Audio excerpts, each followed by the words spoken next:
The spiral model. पहले आप ये समझिए कि स्पाइरल का मतलब क्या होता है। स्पाइरल का मतलब होता है इस तरीके से, ध्यान रखिए ये सर्कल नहीं है, ये स्पाइरल है, जलेबी की तरह।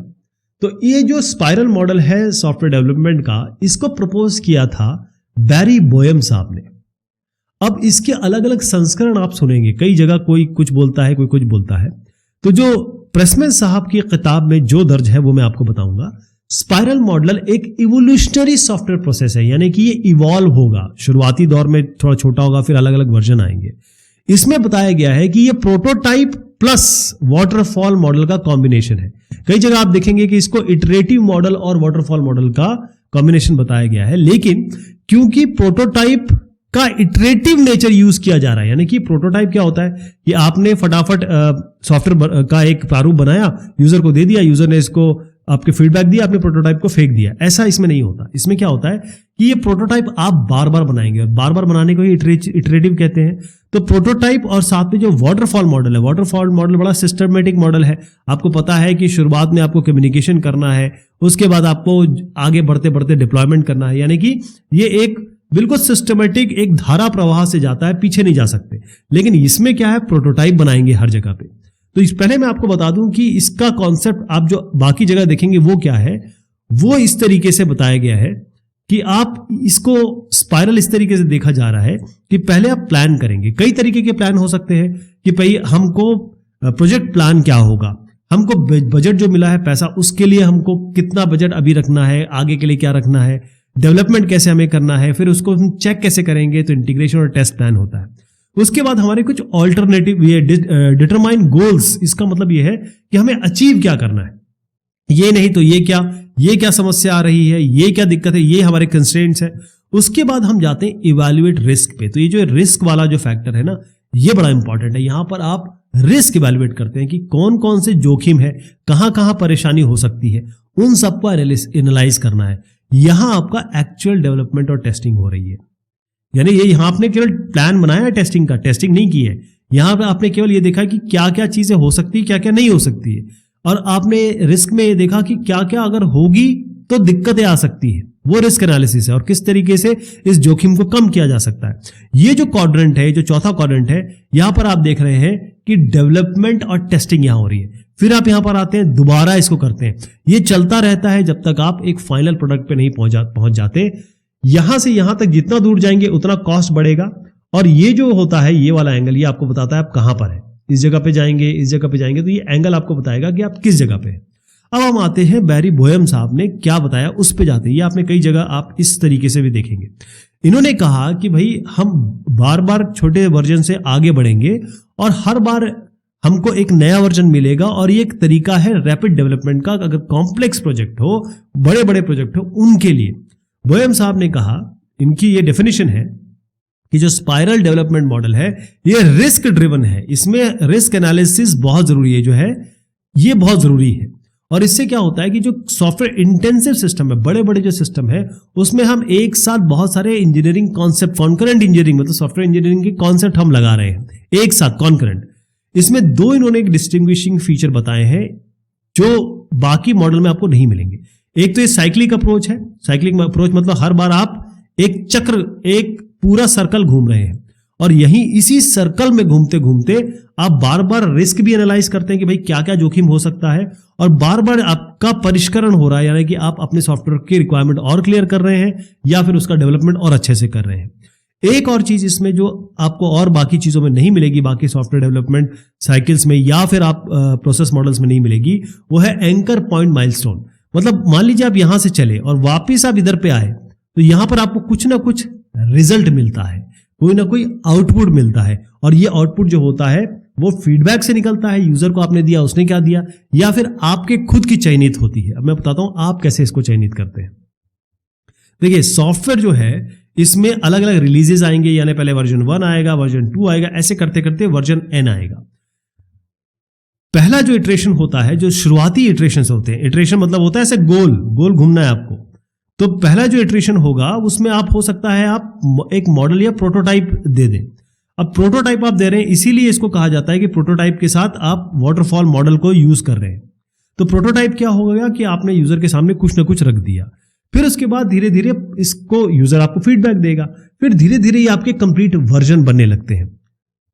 यहां पर क्या है कि अगर आप ये स्पाइरल मॉडल को हम फ्रेमवर्क एक्टिविटी से रिलेट करें तो यहां पर एक क्लियर बात बैरी बोयम साहब ने और प्रेसमैन साहब ने कही है कि ये सॉफ्टवेयर इंजीनियरिंग टीम डिसाइड करेगी क्या करना है। जैसे मैं मान के चलता हूं कि हमारे जो नॉर्मल फ्रेमवर्क एक्टिविटी होती है वो पहली कम्युनिकेशन होती है, पहले बातचीत करेंगे, फिर प्लान करेंगे, फिर उसको मॉडल करेंगे, फिर एक्चुअल कोडिंग और कंस्ट्रक्शन करेंगे या टेस्टिंग करेंगे और फिर यूजर को देंगे। ये स्पाइरल में कैसे चलेगा? ये सारी चीजें स्पाइरल में ऐसे चलेगी कि हर एक फ्रेमवर्क एक्टिविटी को एक सेगमेंट मिलेगा। यानी कि अगर हम इसको ऐसा बना दें, यानी कि एक सर्कल के अलग अलग सेक्टर बना दे तो हर एक को एक एक सेगमेंट मिलेगा। जैसे आप यहां देखिए ध्यान से, यहां पर हमने शुरुआत जो की है वो कम्युनिकेशन से की है। तो जो पहला चला ये जो सेगमेंट मिला ये किसको मिला? कम्युनिकेशन को। यहां पर आप यूजर से रिक्वायरमेंट लेंगे और रिक्वायरमेंट बिल्कुल अच्छी तरीके से जानने की कोशिश करेंगे। दूसरे में जब प्लानिंग आप कर रहे हैं तो इसको एक दूसरा सेगमेंट मिला, यहीं पर आप बहुत सारी प्लानिंग करेंगे, आपके पास बजट है, आप कैसा टाइम शेड्यूल प्लान करेंगे और यहीं पे आप रिस्क एनालिसिस भी करेंगे कि क्या क्या जोखिम हो सकते हैं इस प्रोजेक्ट से रिलेटेड। उसके बाद तीसरे सेगमेंट में जाएंगे, आप यहां पर मॉडलिंग करेंगे, एनालिसिस करेंगे, डिजाइन करेंगे और ये सारा का सारा आपका क्लॉकवाइज डायरेक्शन में चल रहा है। देखिएगा आप इस डायरेक्शन में चल रहा है, ठीक है जी। और यहां पर एक इंपॉर्टेंट बात इन्होंने जो बताई है वो सॉफ्टवेयर टीम जो एक्टिविटी कर रही है, क्योंकि ये सॉफ्टवेयर टीम और मैनेजर पर बहुत डिपेंड करता है। हर बार आपको रिस्क एनालिसिस करनी ही करनी है हर एक सर्कल में। ये एक सर्कल हुआ ना, यहां से यहां तक आ गया आप, ये खत्म हो गया। उसके बाद दोबारा आप कम्युनिकेशन करेंगे, फिर दोबारा प्लानिंग करेंगे और यहां पर फिर रिस्क एनालिसिस करेंगे और फिर दोबारा चक्र चलाएंगे ऐसे। और इस पॉइंट पे जब आप पहुंचेंगे तो यहां पर आपका एंकर माइलस्टोन होगा। यानी कि एंकर प्रोजेक्ट माइलस्टोन ये है कि यहां पर आपको जो फीडबैक मिल रहा है उस हिसाब से आप या तो आप प्रोडक्ट में चेंज करेंगे या यहां इस पॉइंट पे आपका प्रोडक्ट डेवलप हो रहा है तो यहां पर जो भी उत्पाद होगा वो कहीं ना कहीं आपको एक माइलस्टोन तय करना पड़ेगा, आपका और यूजर का नोन। जो पहला सर्किट है यहां पर देखिएगा, कई बार ऐसा होता है कि हम ये पहले सर्किट में यहां बोलते हैं कि हम अपना एक डेवलपमेंट करेंगे कि हम जान तो लें कि भाई असली चीज क्या है। तो पहला जो होता है यही पूरा प्लान, क्योंकि आप प्रोटोटाइप कर रहे हैं, प्रोटोटाइप दे रहे हैं, तो पहले में हो सकता है कि आप केवल स्पेसिफिकेशन लें। मतलब पहला जो आपने चक्र चलाया यहां पर आप केवल रिक्वायरमेंट जनरेट कर रहे हैं, ठीक है। और क्योंकि आप प्रोटोटाइप दे रहे हैं फर्स्ट टाइम में, फिर धीरे धीरे जैसे आप आगे बढ़ेंगे तो और सोफिस्टिकेटेड वर्जन बनाएंगे, वर्जन 2, वर्जन 3 इस तरीके से।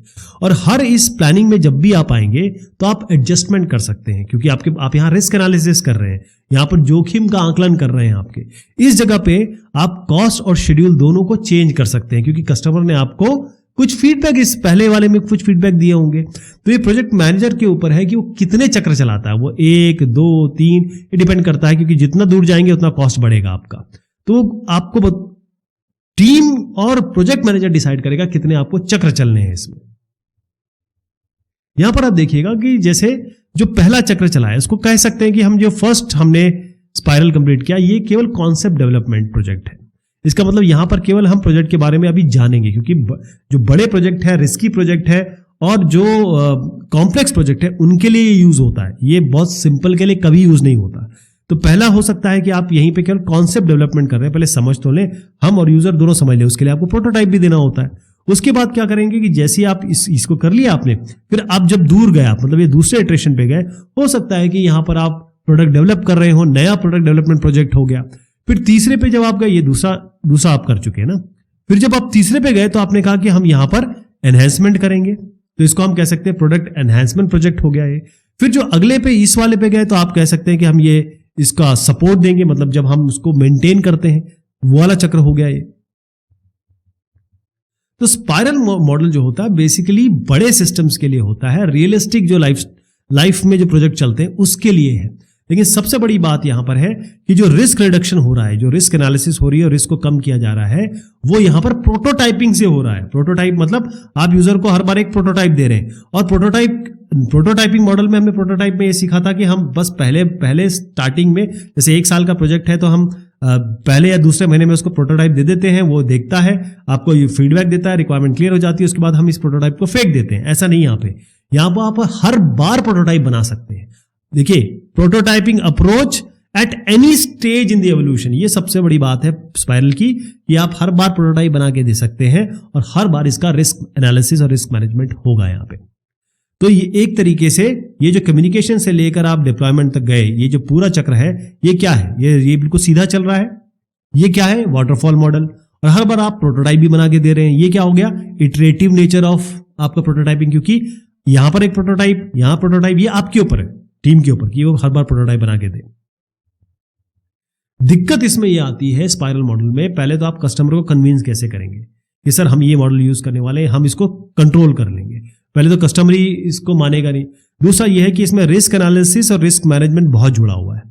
आपको जो मैंने एक ऐसे क्वाड्रेंट बताया था, इसमें एक पार्ट जो है पूरा रिस्क मैनेजमेंट का पार्ट है, रिस्क एनालिसिस का पार्ट है। तो रिस्क को या जोखिम को कि भाई कौन सी चीजें कॉस्ट बढ़ा सकती हैं, कौन सी चीजें सॉफ्टवेयर को फेल कर सकती हैं, इसको जानने के लिए आपको एक्सपर्ट आदमी चाहिए। उसको सिखाना या उसको लाना अपनी कंपनी में, उसको हो सकता है रिस्क वो ठीक से असेस ही ना कर पाए। ये सारी चीजें इसमें दिक्कत आती है, क्योंकि अगर आपका रिस्क नहीं पता चला तो आगे चल के ये सॉफ्टवेयर जो इतना बड़ा बनाने वाले हैं आप, इतना पैसा आपको मिला है, खर्च होगा यूजर का, उसको वो प्रोडक्ट नहीं मिल पाएगा जो आप उसको देना चाहते हैं।